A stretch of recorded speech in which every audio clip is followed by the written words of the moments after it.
Hey guys, guess what? In this episode, I'm be previewing the upcoming draft that starts this Friday.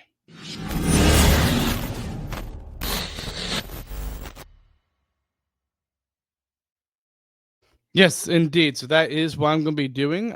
Welcome back, and yeah, just me again in this episode. So yeah, draft starts Friday at 7 p.m. That's round one only, and then the next day is going to be rounds 2 through 7.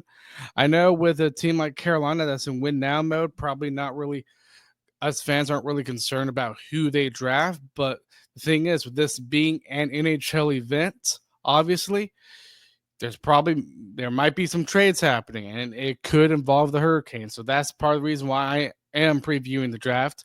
Part of it is just to have you guys get a little bit educated on the top players of the draft and a few players where I think the Hurricanes might draft because they're drafting at the 29th position.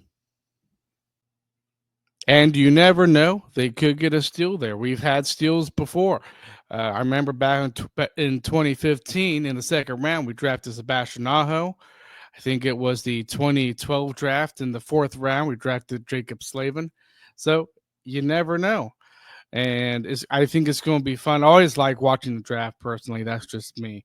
I don't know how you guys feel about it, but let's get the show on the road here because I do have a great partnership with SeatGeek. You get $20 off of your first purchase if you use promo code Caniac Report, all one word. And you know what? If you are living actually near the Charlotte area, there is an upcoming AHL Calder Cup game that you could possibly use it on. So, yeah, I am pulling for the Checkers. They won the previous night, so it's coming back to Charlotte. It's between Charlotte and Abbotsford Canucks.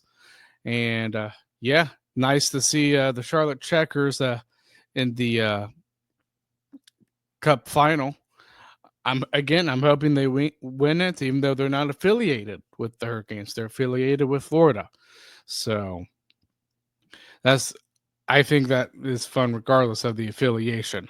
Another thing too is we have a link for donations. So if you feel like you want to donate, there is a link to that in both uh, our episode, wherever you get your podcast, whether that's Apple or Spotify, and also in our YouTube description if you're watching us on YouTube. And also another thing too, with July 4th coming up, it's coming up on a Friday. There's not going to be an episode that day. So just letting you guys know ahead of time. And now a few things have happened since our last episode. And one of them is Jonathan Taves signs a $2 million contract with the Winnipeg Jets. And for those of you who have been a hockey fan for quite some time, you guys probably know Jonathan Taves. He is definitely not the player like he was probably 10 years ago.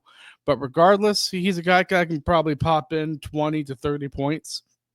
Still could be a good, excellent, probably bottom six forward. He's a guy that can make plays. So we'll see how he does with Winnipeg. He's been pretty much with Chicago his entire time.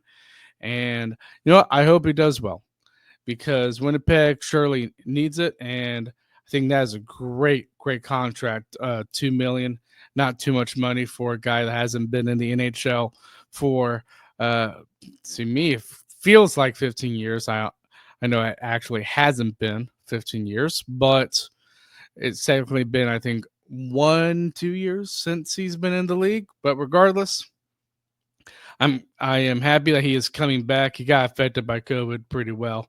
Happy he's bouncing back there. And we also have a trade. Mason Marchment was traded to the Seattle Kraken. He was with Dallas for a second and a third round pick. So Dallas is obviously trying to get rid of cap because they are in a cap dilemma.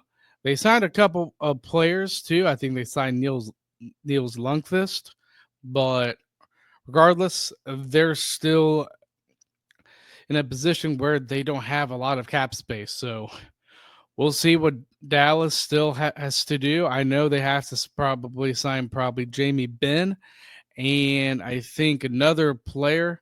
I don't know if they're going to sign him or not, but Mikael Granlund, if they want to sign him, they got to get on that too. And let's just give you guys an update because there is a big player on Dallas that has kind of been in and out of trade rumors, I would say. But from what I do know is that Robertson, I think Dallas is kind of doing their due diligence of listening to what they might get back with Robertson, but I think they're going to try and ultimately extend him. He has 1 year left. He's a player, honestly, I would love for Carolina to get if they can't get Robertson. And another thing, too, here's another player that I got news on. He's from Calgary, Rasmus Anderson. It seems like him and Calgary might be parting ways soon. And he's a right-handed defenseman. He's 28 years old.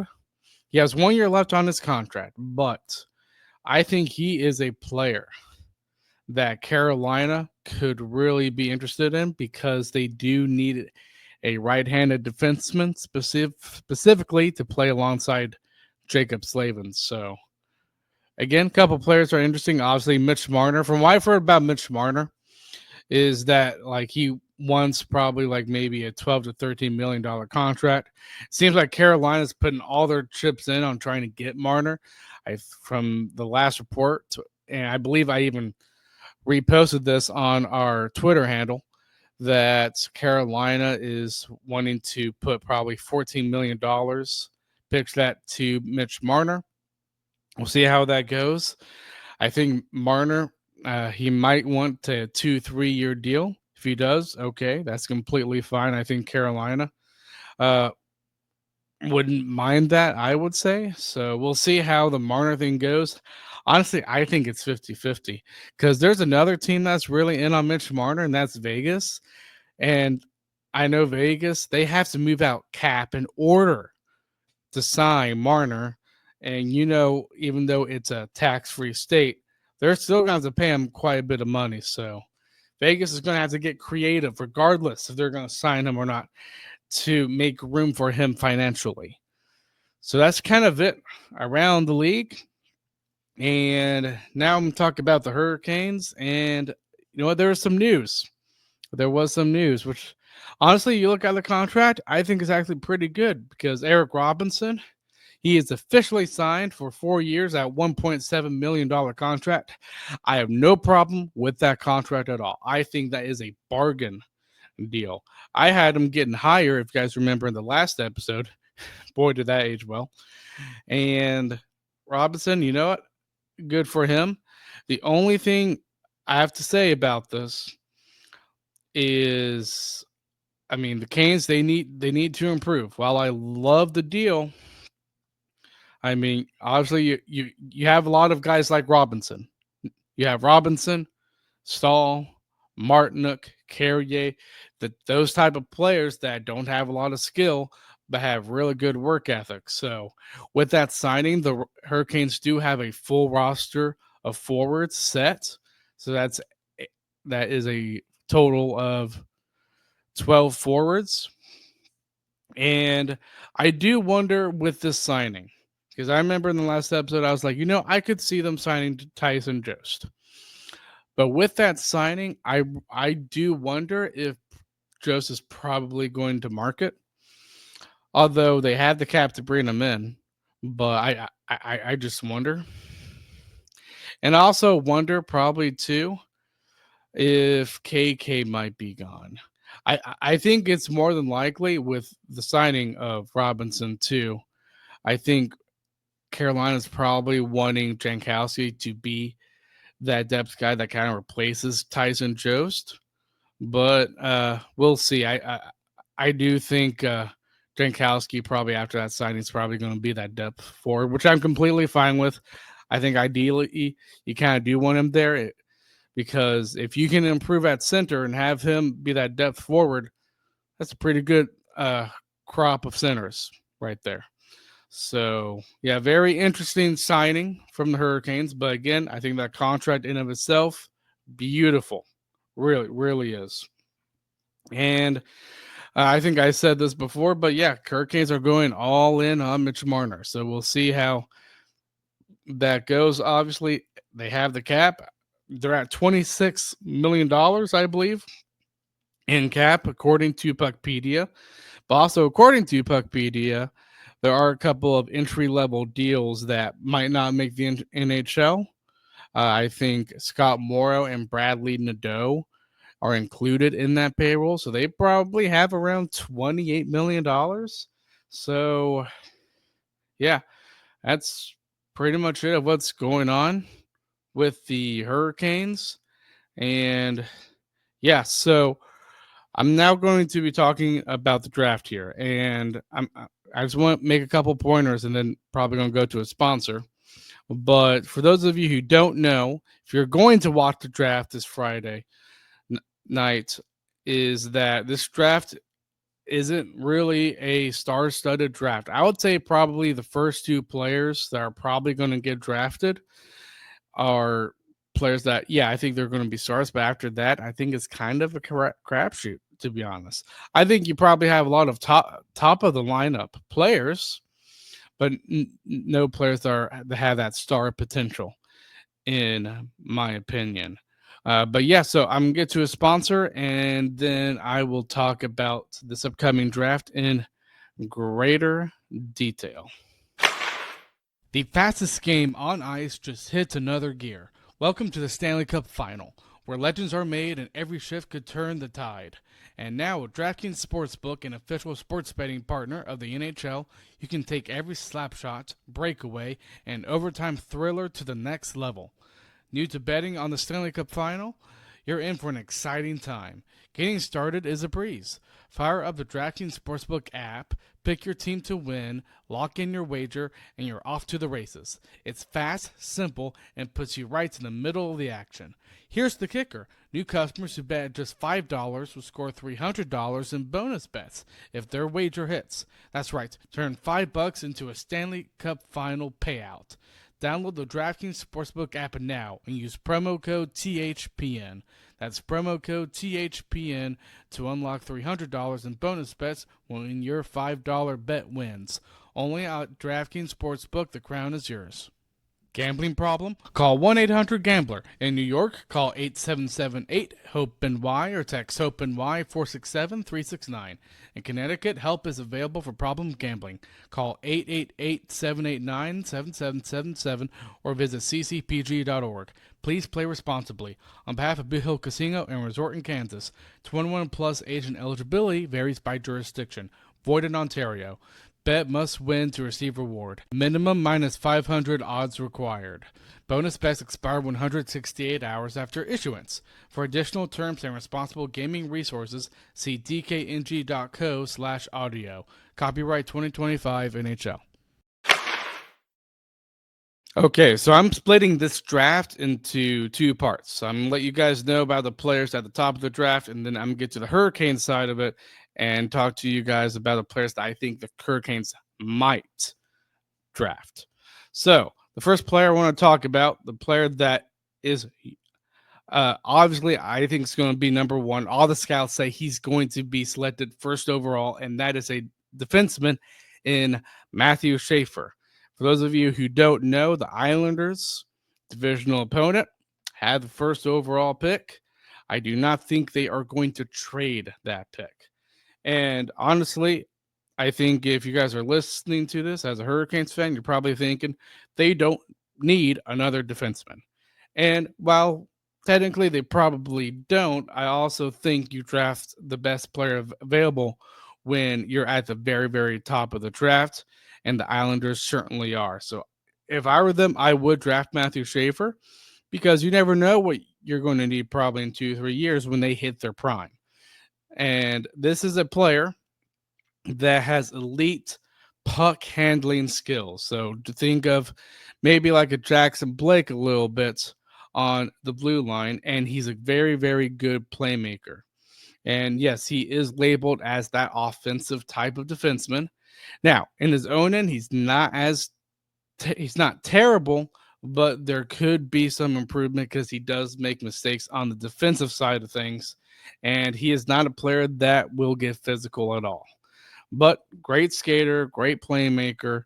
This is a defenseman, obviously, that leans toward the offensive side of things.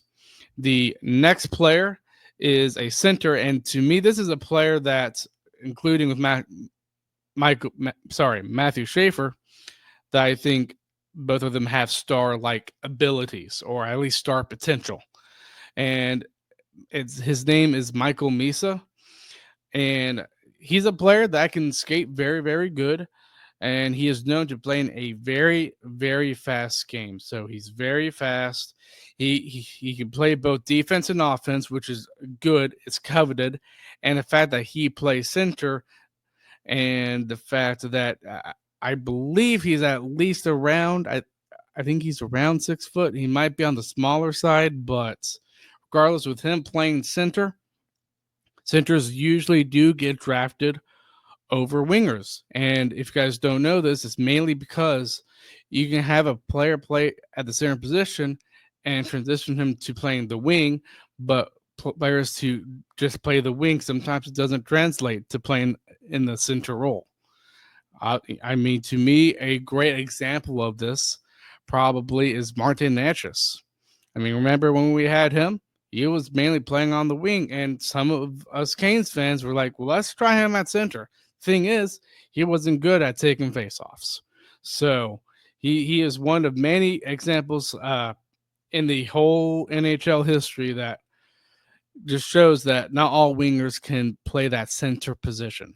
So another thing too is with Michael Misa is that he is known to be a forechecker. So let's say if Hurricanes were drafting the second overall position, like they did back in 2018, uh, uh, Misa I think would be an excellent addition.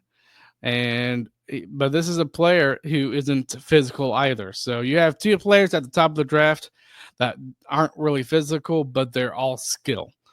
They are known to playing a very, very skillful game. And then I would say outside of those two is when the draft is really going to get interesting. These next three players, I could see them going in either order. The next one is James Higgins, and for those of you listening, I've only listed about probably I would say are the top 5 players in this draft. Again, these are my opinion, but I've done my scouting report. I've done research on these players, and I think these players are most likely get drafted in the top 5. But at the same time, each team has their probably a little bit of their own scouting views, so you just never know. But at number 3, I think it's going to be tough. But James Higgins, he's another player that does play at center. Probably going to get drafted in the top 5. I would say somewhere. He's known for his two-way ability. He has very good hockey IQ, and if you had to like position himself as a type of player that he is, he's probably more of a playmaker, but he can also shoot the puck too. There have been instances where he's very good at shooting the puck from a good distance away from the goalie.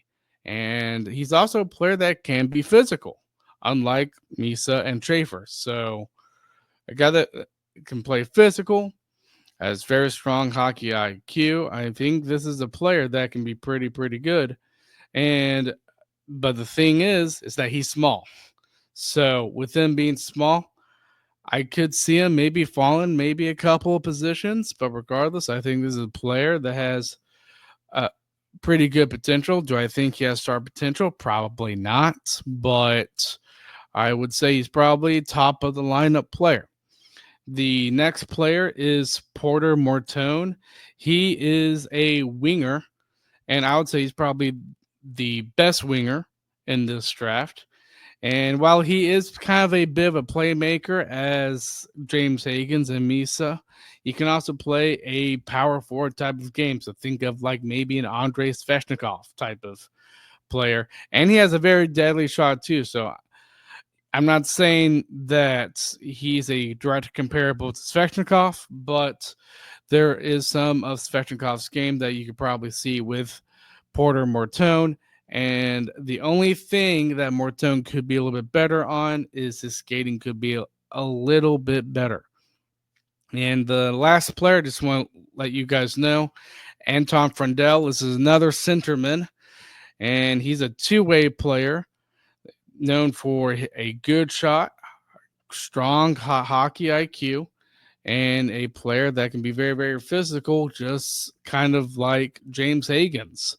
And he, a couple things that he could work on, I would say, are probably his passing and his skating ability. But to me, those are the top five players that I think are going to be the top players drafted coming Friday night.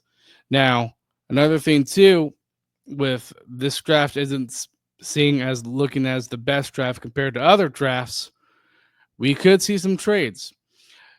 There had been teams, I would say more in the top 10, that had been listening to other teams about them possibly trading that pick. So honestly, as a NHL fan and a Hurricanes fan, since the Hurricanes obviously aren't in the top 10, I think it would be fun for us to see a few teams trading their picks. And as a Hurricanes fan, if the Islanders somehow traded the first round pick, I think that would somehow benefit us.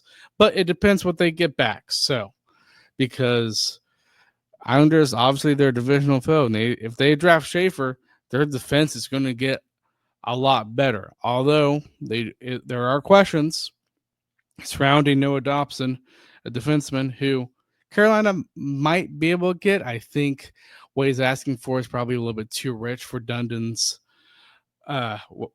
willing to give. But regardless, we'll see how the Islanders do at the draft, whether they make a trade or not. So that's kind of it for the players at the top of the draft. Now, this next part is to me players that are, from what I've seen from scouting reports, are pretty close to being, I think, available for the Hurricanes. There's one player that I think I would love to draft. I don't think the Hurricanes are going to draft him because I think he's going to get drafted a little bit earlier. The other players, I mean, compared to the last draft last year, there was one player that I was really hoping the Canes would get, but Boston drafted him, and I was like, man, it would be nice to get him, because if you look at the Hurricanes' current prospect pool, their strengths really lie on the blue line. Now, I know Nikishin kind of probably graduated because he did play NHL games, but he's still young. You have Scott Morrow, who, even though he's probably still trying to find his game in the NHL, he's still listed as a very top prospect, and he is going to be playing in the AHL's top prospect game. And you have Dominic Badinka, and another defenseman who I thought impressed the past preseason, and Dominic Vinsour. So I think the blue line for Carolina, I think the prospects are pretty good on the blue line. And I would say the same thing when you look at the wings, because there are plenty of players, I think, that Carolina has that can be very, very good players that play on the wing. And to me, the headliner on that is Bradley Nadeau. He played a monstrous AHL season, scoring like around 30 something goals, I believe. He's a guy that can score, and he has a very, very lethal shot. So he could compete for an NHL job. He might not. You just never know. With the Hurricanes cap space that they have, to me, it's just a little bit hard to see Nadeau making the team. But at the same time, there have been players that Britamore's been impressed with, like Jackson Blake, like Seth Jarvis, where he'll say, I can't send this guy down. So you never know with that in mind. So here are the players. One of them is a goalie, and that's the first player I'm going to be talking about here. And his name is Joshua Ravensburg. And this is a goalie who is big. He's 6'5". I do think he gets drafted before us. But if he somehow does fall and we're able to draft him, honestly, I would do that, because even though we're strong on the blue line and on the wings, and again, yeah, Bradley Nadeau on the wing. Yeah, Felix Ungersorum, Glib Trigazov. To me, the positions I think the Hurricanes probably need to address in terms of the prospects are at center and in goal. I know they have that Ruslan Kaziev guy playing in the AHL, but I think they could have a little bit more options in terms of the goalie position. And I think Ravensburg, he's projected to be drafted somewhere in the first round, probably the low 20s. I just don't know if he's going to get drafted before Carolina makes their selection. But I'm telling you, if he's available, I would draft him. I just would. And for you guys to know a little bit about him, he's a player that positions himself very, very well. He's very good with his hands. The only thing with him is that his weakness is his five hole. And when I saw that, I was like, okay, listen, you know what? At this point in the draft, there are going to be skaters that have their weaknesses. In fact, you look at the top of the draft, there are players that scouting reports said, yeah, they have weaknesses. But when it comes to these prospects, these young guys, it's going to take a few years. And hopefully, in those few years, they can improve on those weaknesses. And hopefully, Ravensburg can be one of them if we do draft him. That's a big if. But scouts do project him to be a number one goalie in the NHL. And if you want to know his stats in the WHL, which is one of the Canadian junior leagues, he had a 33-13-4 record with a 901 save percentage. So save percentage probably is like not so good, but from what the scouting report has been saying about this kid, he's projected to be from a comparable I saw, Ben Bishop. If you guys remember that goalie, probably not, but that's a comparable that I saw on Ravensburg. These next players, I will probably group them together. Again, I didn't really see a forward that I really liked, particularly a center, because all these players have one thing in common, and they play the center position because at this point in the draft, you need to draft from a position of need, not really the best player, because what one team could see as the best player, you could think of as something different at this point because we're drafting 29th. So, but the next player is Cole McKinley, and he's a center who shoots right-handed. Hey, a player that can play the center position and shoot right-handed. That's a player I think Carolina possibly should, I would say, consider. He is 6 foot exactly, 200 pounds, so he's a little bit of a big guy, not much. But if you want to know his strengths and weaknesses, his strengths is his passing.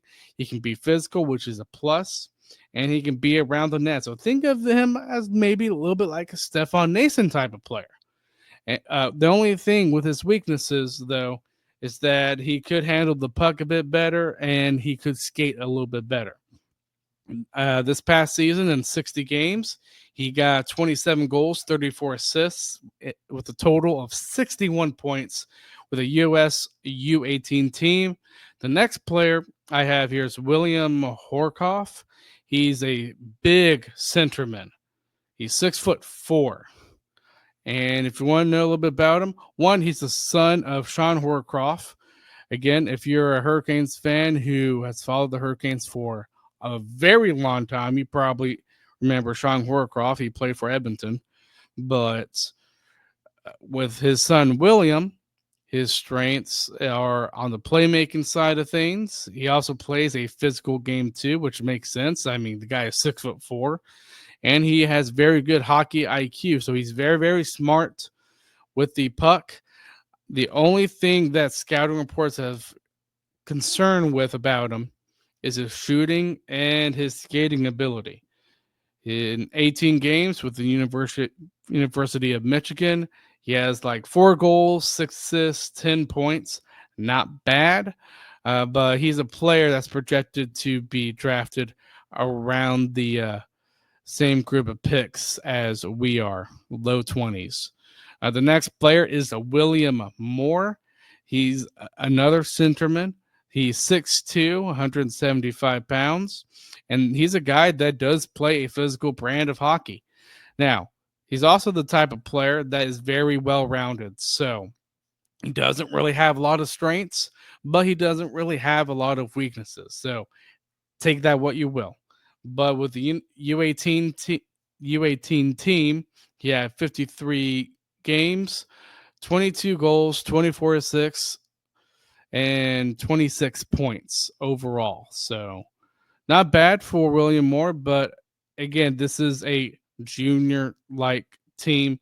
Sometimes you just can't pan out in the NHL. We have seen plenty of players just play very, very good in junior leagues or the AHL, and they never pan out in the NHL. That's just the reality. The next player, which is the last player I'm going to discuss here, Milton Gastrin. He might be a player that gets drafted before we're able to draft him, but he's a player I would probably consider. He is 6'1", 185 pounds. His strengths, I would say he's, again, a lot like William Moore. He's well rounded. He's known to be a two-way center. He can bleed that playmaker. If he had to have a style of play, he probably is that playmaker. But with him being well rounded, probably not a lot of strengths, but not a lot of weaknesses either. And with the Sweden U18 team, he had 10 games, 7 goals, 11 assists, 18 points. So those are just 5 players I kind of picked. I was like, they might draft him, but they could also draft someone that I haven't even looked at yet, because at 20, picking at 29th, it's a crapshoot at that point. Your guess is as good as mine. So I know there are a lot of other probably Hurricanes people that cover the Hurricanes who probably have a different set list, entirely different from mine. But you know what? I think this draft is going to be fun. I love seeing kids getting drafted and seeing their families react. I've always found that fun. And you never know, we might see a trade. Another thing too, guys, if you're thinking, well, this draft looks probably a little bit different. Remember, this is a decentralized draft. So all the teams are not physically together. They're just checking in to the host via whether it's Zoom or whatever they use to get into drafting players. So it's going to be fun. And I believe the last time, what's funny about the decentralized draft thing is the NHL kind of already had something like that back in 2020. And guess who we drafted in the first round? Seth Jarvis. So I'm not saying they're going to draft Seth Jarvis like player. I'm not. But I think it'd be pretty awesome if they did draft a player that turns out to be as good as Seth Jarvis. But at 29th, it's going to take time, regardless of who we draft. But let me know if there are certain players you think the Hurricanes could draft. But yeah, so I will see you guys Friday. And in that episode, just wanted to let you guys know that is the episode where I'm going to be talking about the Hurricanes moving forward. I'm going to be talking a lot about players I think the Hurricanes could be looking at, or at least I think they should be looking at. I already named quite a few of them in this episode, but I'm going to explain that in kind of greater detail because this is a team that's really close to winning the Stanley Cup. I think if they can just make a few moves, they'd be a very, very deadly team coming into the season. So I will see you guys Friday.